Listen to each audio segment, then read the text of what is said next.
Hej Sune, jeg er din psykolog fra dengang du var kriminel, og jeg har ofte spurgt dig om, hvorfor du egentlig til at starte med blev kriminel, men du har aldrig rigtig givet mig et klart svar. Så nu vil jeg gerne have det på det rene, og jeg vil gerne vide, hvorfor du blev kriminel.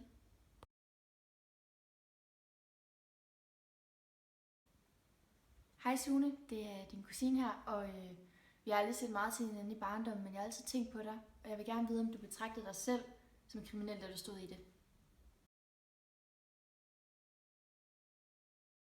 Hej Sune, som du nok kan se, så er jeg taget herud, hvor vi lavede at lave en masse numre i gamle dage.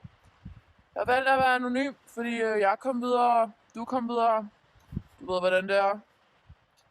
Ja, det er jo herude, som du nok kan huske, hvor vi plejede at gemme al vores narko og våben, og vi kørte ham, du ved nok hvem, herud og gennemtaget ham, fordi han skylder os en masse penge. Og jeg er rigtig stolt af, at vi kom videre den dag i dag. Nu sidder vi og drikker te sammen, i stedet for at tage snitter. Det er mod alle odds, så det havde vi ikke regnet med for 10 år siden. Så jeg vil gerne spørge dig, hvad tror du allermest af kriminelle ting, du har lavet?